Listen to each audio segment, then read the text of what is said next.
This Southwind Coach Conversation brought to you by Dave's Collision Shop and Becker Hardware. Co-head coach for the Southwind Warriors, Carter Wenthold, joining us last Friday night.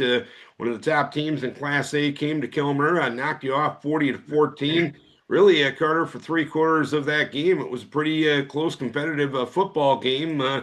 Turnover bug bit you a little bit in that second half, and I guess you can't make mistakes against a good team like that. Is that fair to say? Yeah, Darren, that'd be very fair to say. Can't have turnovers against the number five team in the state. It will come back to bite you, and it ultimately did. Their running back was as good as advertised, Mr. Hunter Curley. He's a very good back. He most likely is going to be an all-state running back. And we had times where I thought we tackled him really well and got a lot of hats to the football on him, and then there was other times where we were in the backfield or at the line of scrimmage to bring him down, and we just didn't do it. And part of that goes to him just being a strong running back, and part of it's us where we need to just finish the tackle, and that was on display. And the guy's effort and intensity was there all night. Ultimately, we came out and responded after giving up an opening touchdown, and we responded after giving up another touchdown to make it. They were up 14-6, and after that, I thought we just settled down for the rest of the first half and really played pretty good defense and, forced some 3-and-outs and forced some punts, and ultimately did get a block punt by Kyle Kabosik, which set up our second touchdown, which tied the ball game at 14 apiece there midway through the second quarter. And we had another chance to go down and take the lead, and we had a turnover and gave them a short field, and they took a 20-14 lead at the break. And the halftime talk was really positive, and the kids were pretty in tune with what we wanted to do in the second half, and we knew we had the ball coming out, and we went down and got down to their 15, and ultimately ended up throwing an interception, but we were able to get a 3-and-out after that, and then we proceeded to throw another interception, which ultimately allowed them to go on I believe it was a 15-play, 97-yard drive, which ate up about 7 or 8 minutes off the clock. Gave them a 2-score lead going into the fourth quarter at 26-14. And then they were able to block a punt in our end, and we ultimately did have another turnover as well. So the final score does not indicate how close the game was, Darren. Our kids played hard, shorthanded. We had some freshmen that had to step in and play on defense, and they really held their own. They did a nice job for us, and that's all you can ask for from those guys. And we took away the fact that our kids played really well at times, but we just need to be more consistent doing that, whether it's offensively or defensively and on special teams.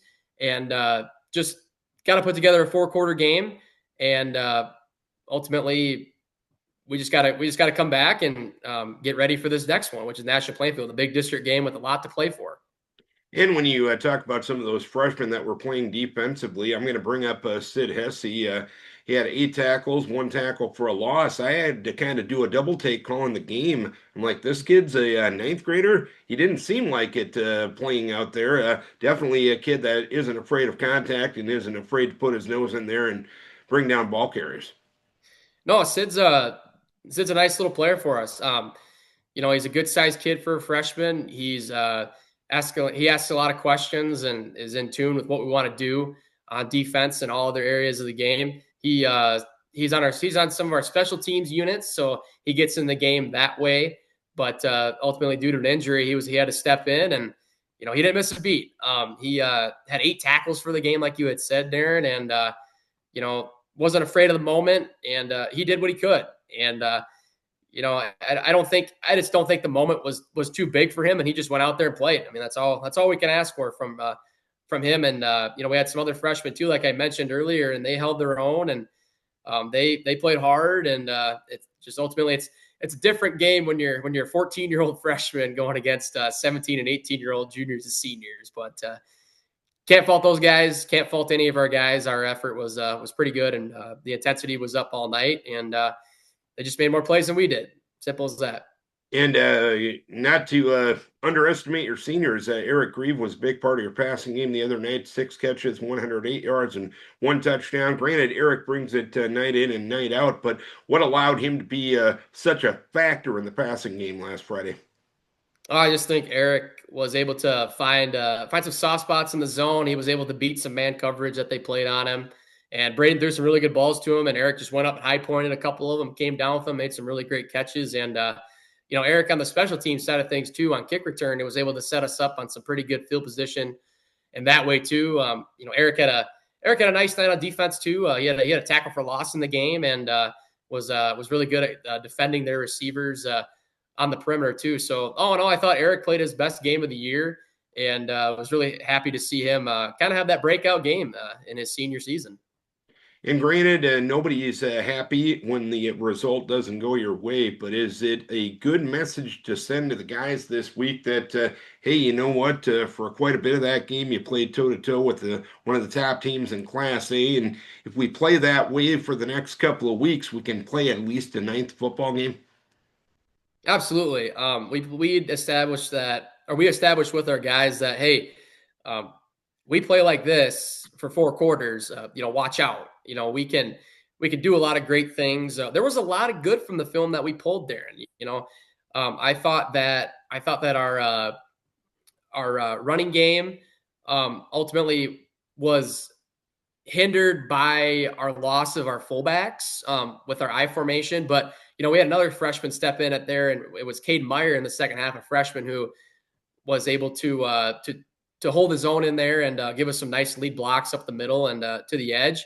And ultimately, we were able to move the ball through the air as well. We had 142 in the air and 146 on the ground, but like we had talked about, just can't put the ball in harm's way, and we just got to protect the football. And just if we can do those things, Darren, and protect the football and play our game, we can do a lot of good things. And this week, you head to Nashville Plainfield, a team that's 5-1 overall, 3-1 in district play. What are you expecting out of the Huskies come Friday night? Well, I expect a team that's going to want to run the football. They are running a new offense this year. It's the third straight year we played them there, and it's the third straight year they've changed their offense. So a different challenge there. They have a very talented running back and number 5 and Eli Countoff, and I know he's been a little dinged up, but we expect him to play.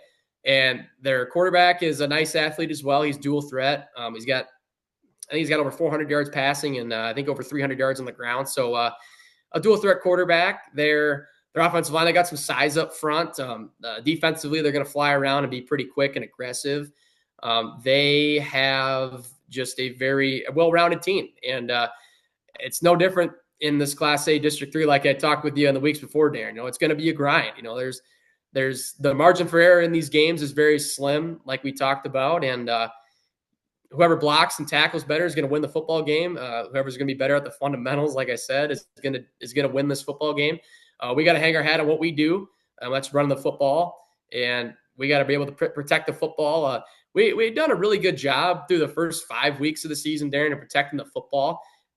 Just last week was just our game where we just didn't obviously protect the football very well. But I'm hoping that we're past that and we can hold on to the football better and just go out there and execute and do our job. A lot to play for going into this week and ultimately next week as well. But all the focus is on Nashville Plainfield and going out there and executing and going to a place that we're familiar with and a place that we've had success at. And it's going to be a fun night at Nashville Plainfield. It's going to be a 4-quarter battle. It's going to be a physical game. It's going to be a really fun night down there. And I know our kids are up for the challenge. And what else could you want, right?